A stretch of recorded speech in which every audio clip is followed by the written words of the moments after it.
श्रीमद्रामायणे वाल्मीकीये आदिकाव्ये उत्तरकाण्डे षोडशः सर्गः। पुष्पकापहरणम्। स जित्वा धनदं राम भ्रातरं राक्षसाधिपः महासेन प्रसूतिं तत् ययौ शरवणं महत्। अथापश्यद् दशग्रीवः रौक्मं शरवणं महत् गभस्तिजालसंवीतं द्वितीयमिव भास्करम्। सपर्वतं समारुह्य कञ्चिद्रम्यवनान्तरम् अपश्यत् पुष्पकं तत्र राम विष्टम्भितं तदा। विष्टब्धं पुष्पकं दृष्ट्वा ह्यगमं कामगं कृतम् अचिन्तयद्राक्षसेन्द्रः सचिवैस्तैः समावृतः। किन्निमित्रं चेच्छया मे नेदं गच्छति पुष्पकं पर्वतस्योपरिष्ठस्य कर्मेदं कस्यचित् भवेत्। ततो ब्रवीत्तदा राम मारीचो बुद्धिकोविदः नेदं निष्कारणं राजन् पुष्पकं यन्न गच्छति। अथवा पुष्पकमिदं धनदान्नान्यवाहनम् अतो निष्पन्दमभवत् धनाध्यक्षविना कृतम्। इति वाक्यान्तरे तस्य कराळः कृष्णपिङ्गळः वामनो विकटो मुण्डी नन्दी प्रह्वभुजो बली। ततः पार्श्वम् उपागम्य भवस्यानुचरो ब्रवीत् नन्दीश्वरो वचश्चेदं राक्षसेन्द्रम् अशङ्कितः। निवर्तस्व दशग्रीव शैले क्रीडति शङ्करः सुपर्णनागयक्षाणां देवगन्धर्वरक्षसाम्। सर्वेषामेव भूतानाम् अगम्यः पर्वतः कृतः तन्निवर्तस्व दुर्बुद्धे मा विनाशम् अवाप्स्यसि। इति नन्दिवचः श्रुत्वा क्रोधात् कम्पितकुण्डलः रोषात्तु ताम्रनयनः पुष्पकादवरुह्य सः। कोऽयं शङ्कर इत्युक्त्वा शैलमूलम् उपागतः सोपश्यन्नन्दिनं तत्र देवस्यादूरतः स्थितम्। दीप्तं शूलम् अवष्टभ्य द्वितीयमिव शङ्करम् तं दृष्ट्वा वानरमुखम् अवज्ञाय स राक्षसः प्रहासं मुमुचे तत्र सतोय इव तोयदः। तं क्रुद्धो भगवान् नन्दी शङ्करस्यापरातनुः अब्रवीत् तत्र तद्रक्षः दशाननमुपस्थितम्। यस्माद्वानररूपं माम् अवज्ञाय दशानन अशनीपातसङ्काशम् अपहासं प्रमुक्तवान् तस्मान्मद्रूपसम्पन्नाः मद्वीर्यसमतेजसः उत्पत्स्यन्ति वधार्थं हि कुलस्य तव वानराः। नखदंष्ट्रायुधाः क्रूराः मनः सम्पातरं हसः युद्धोन्मत्ता बलोद्रिक्ताः शैला इव विसर्पिणः ते तव प्रबलं दर्पम् उत्सेधं च पृथग्विधं व्यपनेष्यन्ति सम्भूय सहामात्यसुतस्य च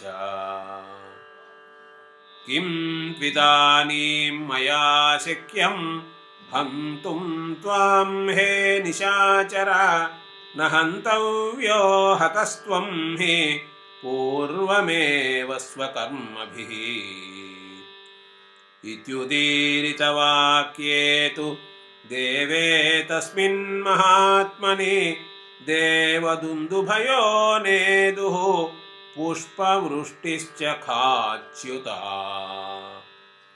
अचिन्तयित्वा स तदा नन्दिवाक्यं महाबलः पर्वतं तु समासाद्य वाक्यमाह दशाननः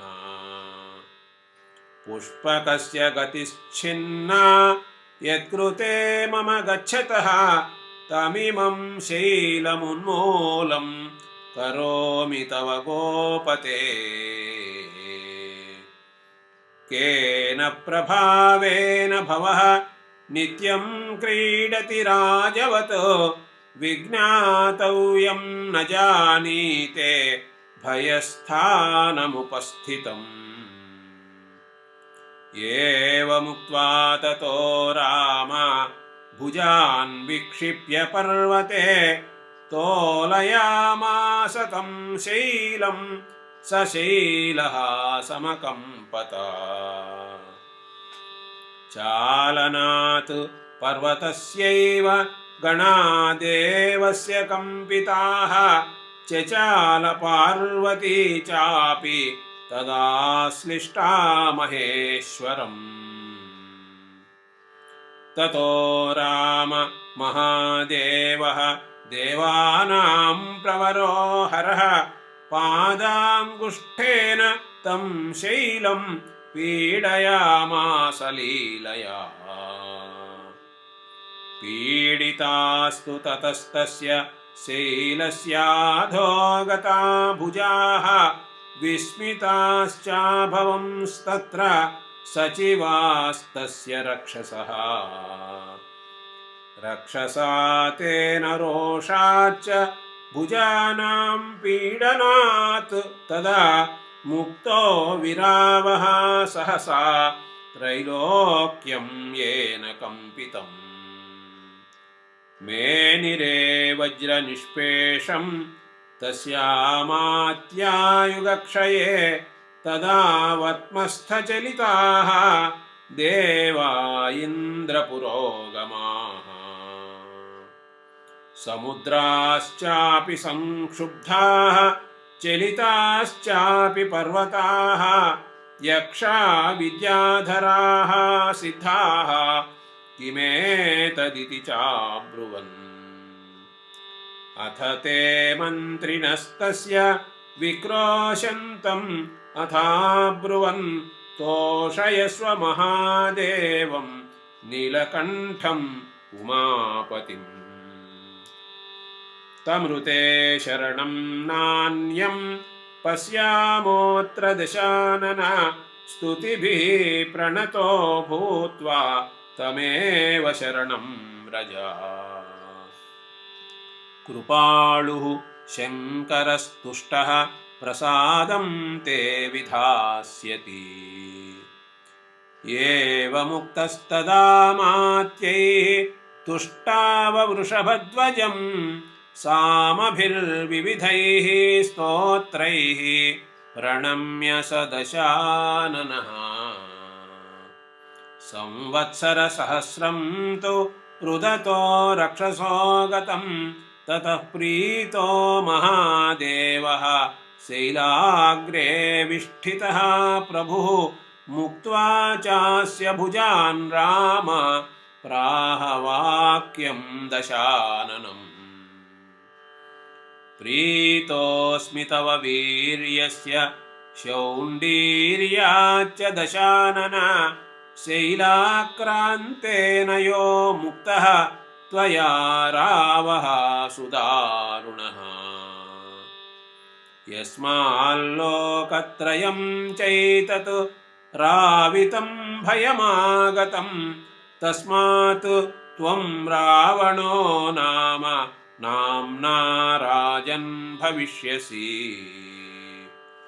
देवता मानुषा यक्षाः ये चान्ये जगतीतले एवं त्वाम् अभिधास्यन्ति रावणं लोकरावणम्। गच्छ पौलस्त्य विश्रब्धं पथायेन त्वमिच्छसि मया चैवाभ्यनुज्ञातः राक्षसाधिप गम्यताम्। एवमुक्तस्तु लङ्केशः शम्भुना स्वयमब्रवीत् प्रीतो यदि महादेव वरं मे देहि याचतः। अवध्यत्वं मया प्राप्तं देवगन्धर्वदानवैः राक्षसैः गुह्यकैर्नागैः ये चान्ये बलवत्तराः। मानुषान्नगणे देव स्वल्पास्ते मम सम्मताः दीर्घमायुश्च मे प्राप्तं ब्रह्मणः त्रिपुरान्तकः।